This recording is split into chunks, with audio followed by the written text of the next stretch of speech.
This video is sponsored by Antigravity.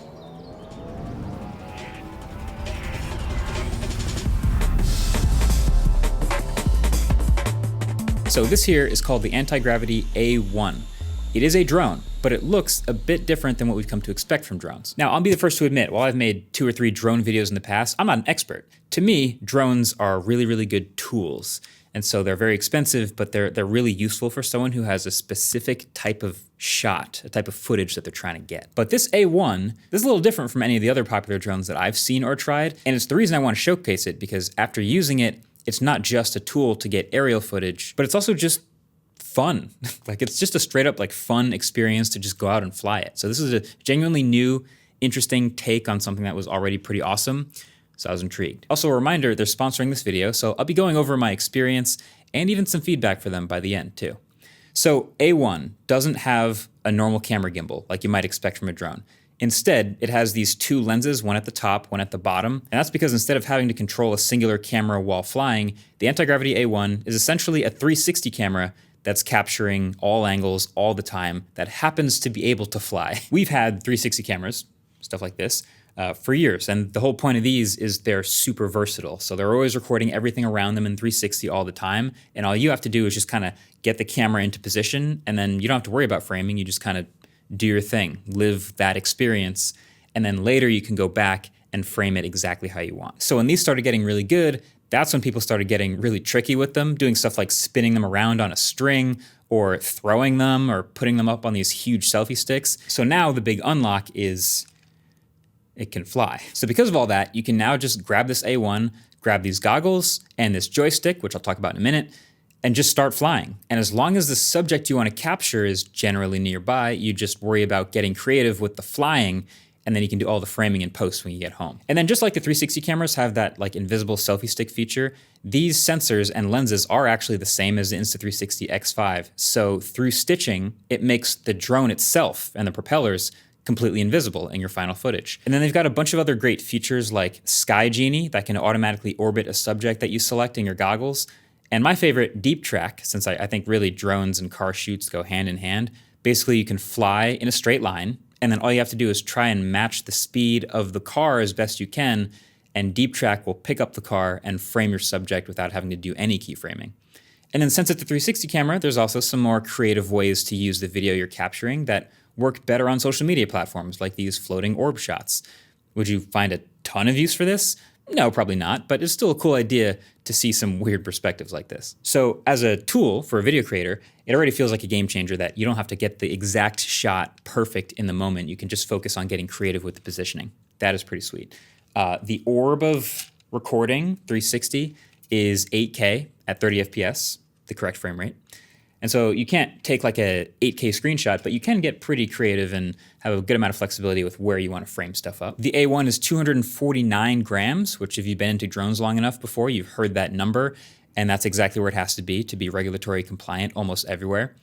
And it has obstacle avoidance, it has navigation assistance, auto landing gear, payload detection, and auto return to home, which I've used quite a few times because you might get a little overconfident in how far away you can fly. The lenses are replaceable, so if you do get in an accident, that's much easier to fix than a whole gimbal. And there's also anti-gravity care, so it'll cover things like flyaways or water damage or anything else like that. Now, the weak spot for almost all drones, in my opinion, has been battery. You get up there, you try to frame out and get the perfect shot, and then 15 minutes later you're landing it because you didn't quite get it, but you're gonna get it on the next battery. The A1 comes with a 24-minute battery standard, which is about par for the course, but that's on top of the fact that you don't feel as much pressure to nail the exact right camera shot in the air because you're framing it after the fact. So the battery anxiety definitely feels like it's less. But if you're still worried, it also has a 39-minute extended version. Oh, and there's 20 gigs of internal storage too. So the SD card slot is easily accessible, but if you ever forget a card, you're still covered. I am definitely in the camp that every camera should have internal storage. But anyway, back to the main point. It's just fun. This is the original reason why I was so into this drone, which is because the fun factor is so high.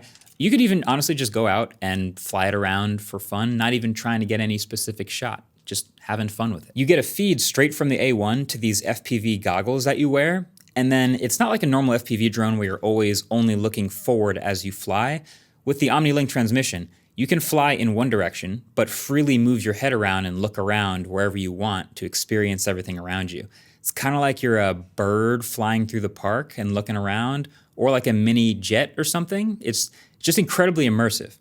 The goggles have a 90-degree field of view, which is the widest in any flying FPV goggles, 2560 by 2560 per eye, one-tap defogging, and a pass-through feature, just in case someone comes up to you while you're flying. But what's really neat, and I haven't seen this before, is it has this customizable exterior screen so that others can see what you're looking at on the outside of the goggles. So if you're with someone, they can kind of get a sense of what you're seeing while you're flying. I also like that you can use it as a status screen for firmware updates too. And by the way, you've probably noticed I'm not using a typical 2-stick controller.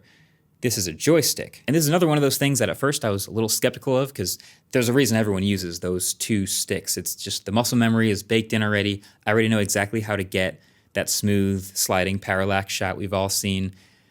But the joystick makes sense for this drone because, again, you don't have to do the camera moves as you're flying. You're just positioning the camera in space. So it feels closer to just flying a plane and getting into the spot you want, and then you're moving your head around freely to look around.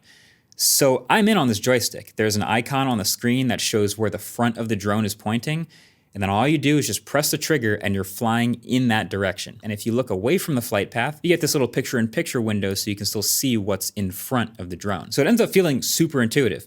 I gave this to Andrew at the studio for a day. This is his first shot he took with the A1 in normal flight mode at like 10 in the morning. And so then here's the last shot he got by early afternoon the same day using sport mode and the FPV controls, which let you turn your wrist for tighter turns. And it's way more dynamic. It's pretty fire. I really now think anyone who's never used anything like this can pick this up and learn the controls and be super confident like I was within like an hour. I was like, I have a screenshot here of my first time trying FPV mode ever. And look how quick I tried some stuff.